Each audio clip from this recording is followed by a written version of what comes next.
നമസ്തേ, പുതിയ വീഡിയോയിലേക്ക് നിങ്ങൾക്ക് എല്ലാവർക്കും സ്വാഗതം. ഇന്ന് ഞാൻ പെട്ടെന്ന് ഈസി ആയിട്ട് എങ്ങനെ ഒരു വഴുതനങ്ങ മെഴുക്ക് പുരട്ടി ഉണ്ടാക്കുന്നു എന്നുള്ളതിൻ്റെ റെസിപ്പിയാണ് പറയുന്നത്. ഇതുപോലത്തെ ഒരു വഴുതനങ്ങ എടുത്താലും മതി. ഒരു വഴുതനങ്ങയുടെ കൂടെ ഒരു 2 സവാളയും 2-3 പച്ചമുളകും കൂടെ അരിഞ്ഞ് റെഡിയാക്കി വെക്കണം. ഈ വഴുതനങ്ങ അരിഞ്ഞ് വെക്കുമ്പോൾ ഒരു പാത്രത്തിൽ ചെറിയ ചൂടുവെള്ളം എടുത്തിട്ട് ആ ചൂടുവെള്ളത്തിൽ ഈ വഴുതനങ്ങ 4ആയിട്ട് കീറിയിട്ട് ചെറിയ പീസുകളാക്കി നീളത്തുള്ള പീസാണ് മെഴുക്ക് പുരട്ടിക്ക് ഏറ്റവും നല്ലത്. അതങ്ങനെ നമ്മുടെ വീട്ടിൽ തന്നെ നട്ടു വളർത്തിയ വഴുതനയിൽ നിന്നുണ്ടായ വഴുതനങ്ങയാണ്. അതുകൊണ്ട് ഇതിനകത്ത് വിഷമൊന്നുമില്ല. അതുകൊണ്ട് നമുക്ക് ധൈര്യമായിട്ട് തന്നെ ഉപയോഗിക്കാം. ഈ വഴുതനങ്ങ മെഴുക്ക് പുരട്ടി വയ്ക്കാൻ പരുവത്തിൽ നീളത്തിൽ അരിഞ്ഞിട്ട് ചെറിയ ചൂടുവെള്ളത്തിൽ ഇത് ഒന്നിട്ട് ഒരു 3-4 തവണയെങ്കിലും അതൊന്ന് നല്ലപോലെ കഴുകി വൃത്തിയാക്കി എടുക്കണം. അതങ്ങോട്ട് കഴുകി വൃത്തിയാക്കി മാറ്റി വെച്ചതിന് ശേഷം സവാള ആദ്യം തൊലി കളഞ്ഞു കഴിഞ്ഞാൽ അവിടെ നല്ല വൃത്തിയായിട്ട് 3-4 തവണ കഴുകണം.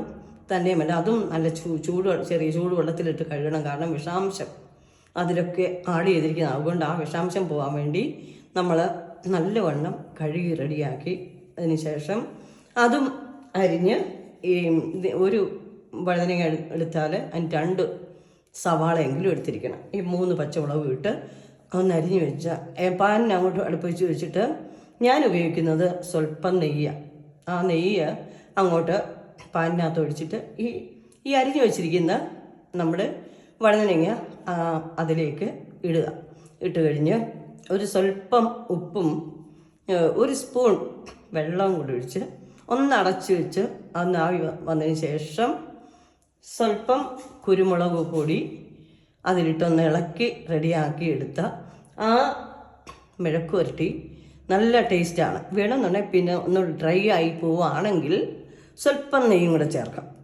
ആരോഗ്യത്തിനും വളരെയധികം നല്ലതാണ്. പിന്നെ നെയ്യ് 1 സ്പൂൺ നെയ്യെങ്കിലും ഒരു ദിവസം ഒരാളിൻ്റെ അകത്ത് ചെന്നിരിക്കണം എന്നാണ് പറഞ്ഞിരിക്കുന്നത്. പക്ഷേ നമ്മൾ വീട്ടിലെടുക്കുന്ന നെയ്യ് കിട്ടാൻ പ്രയാസമാണ്. മിൽമയുടെ നെയ്യ് ഏറ്റവും നല്ലതാണ്. അതേ ഉള്ളൂ ഇപ്പം സ്വല്പം നമുക്ക് പിന്നെ വാങ്ങി ഉപയോഗിക്കാൻ പറ്റിയ ഒരു നെയ്യ്. ആ നെയ്യ് അല്ലെങ്കിൽ നമ്മൾ വീട്ടിൽ തന്നെ, ഞാൻ നേരത്തെ ഒരു റെസിപ്പി പറഞ്ഞിരുന്നു എങ്ങനെയാണ് നമ്മുടെ വീട്ടിൽ എളുപ്പം വെണ്ണ ഉണ്ടാക്കി നെയ്യ് ഒരുക്കുന്ന വിധം. ചിലരൊക്കെ അത് ചെയ്ത് കഴിഞ്ഞ് അവരൊക്കെ എന്നോട് വിളിച്ച് പറഞ്ഞു വളരെ ഈസി ആയിരുന്നു, എനിക്കും വെണ്ണ കിട്ടി നല്ലപോലെ. അതുകൊണ്ട് ആ കവർപ്പാലെടുത്ത് ഒഴിച്ച് കിട്ടുന്ന ആ നെയ്യ് ഉപയോഗിച്ചാൽ ഏറ്റവും നല്ല കുടലിനെ ഉണ്ടാക്കുന്ന രോഗങ്ങൾ ഇല്ലാതാക്കുവാൻ ഈ നെയ്യ് എപ്പോഴും നമ്മുടെ ശരീരത്തിന് ആവശ്യമാണ്. 1 സ്പൂൺ നെയ്യ് ഒരാൾ ഒരു ദിവസം അകത്ത് കഴിച്ചിരിക്കണം. പണ്ടൊക്കെ എൻ്റെ അമ്മയൊക്കെ ഞങ്ങളോട് പറയുമായിരുന്നു, കട്ടൻ കാപ്പി രാവിലെ കുടിക്കുമ്പോൾ അതിൽ 1 സ്പൂൺ നെയ്യ് ഞങ്ങൾക്കൊക്കെ തന്നിട്ടുണ്ട്. ആ നെയ്യ് ഒഴിച്ചാണ് ഞങ്ങൾക്ക് തന്നിരുന്നത്. അപ്പോൾ അന്നൊക്കെ അങ്ങനെയൊക്കെ എല്ലാവരും ഉപയോഗിച്ചിരുന്നതുകൊണ്ട് അവർക്കൊക്കെ ഇങ്ങനെയുള്ള അസുഖങ്ങളൊക്കെ വളരെ കുറവായിരുന്നു. ഇപ്പം എന്ന് പറഞ്ഞാൽ എല്ലാം അസുഖക്കാരാണ്. ഒരു 40 കൊച്ചു പിള്ളേർ മുതലേ അസുഖക്കാരാണ്. പിന്നെ ഇപ്പം നമ്മൾ വിമുക്തമായി ഉള്ള ഭക്ഷണങ്ങൾ കഴിക്കാനായിട്ട് ഞാൻ എൻ്റെ വീട്ടിൽ ഇന്ന് രാവിലെ ഞാനിടാം.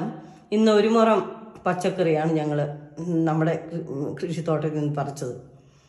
കുറേ വഴുതനങ്ങ ഉണ്ടായി, കുറേ വെണ്ടയ്ക്ക ഉണ്ടായി, അതുപോലെ കുറേ പച്ചമുളക്. നമുക്ക് ആവശ്യത്തിനുള്ള വിഭവങ്ങൾ നമുക്ക് തന്നെ ഭൂമി അമ്മയാണ്. ആ ഭൂമി ദേവി നമുക്ക് തരും. എന്താണ്, നമ്മളൊന്ന് കുഴിച്ചിരുന്നല്ലേ ഉള്ളൂ. അതിൻ്റെ പ്രോസസ്സിംഗ് ഒക്കെ ചെയ്യുന്ന ദേവി അമ്മയല്ലേ, ഭൂമിയായ മാതാവല്ലേ. ആ മാതാവാണ് ഇതിനെല്ലാം നമ്മളെ അനുഗ്രഹിക്കുന്നത്. തീർച്ചയായിട്ടും നിങ്ങൾക്ക് ഈ വീഡിയോ ഇഷ്ടപ്പെട്ടുവെങ്കിൽ നിങ്ങളെല്ലാവരും ലൈക്ക് ചെയ്യുക, സബ്സ്ക്രൈബ് ചെയ്യുക, കമൻറ്റ് ചെയ്യുക. നിങ്ങളുടെ ഓരോരുത്തരുടെയും അഭിപ്രായങ്ങൾ വീണ്ടും എന്നെ ഓരോ പുതിയ വീഡിയോകൾ ചെയ്യാൻ എന്നെ പ്രാപ്തമാക്കുന്നു. നിങ്ങൾക്ക് ഏവർക്കും നല്ലൊരു ശുഭദിനം ആശംസിക്കുന്നു. നന്ദി, നമസ്കാരം.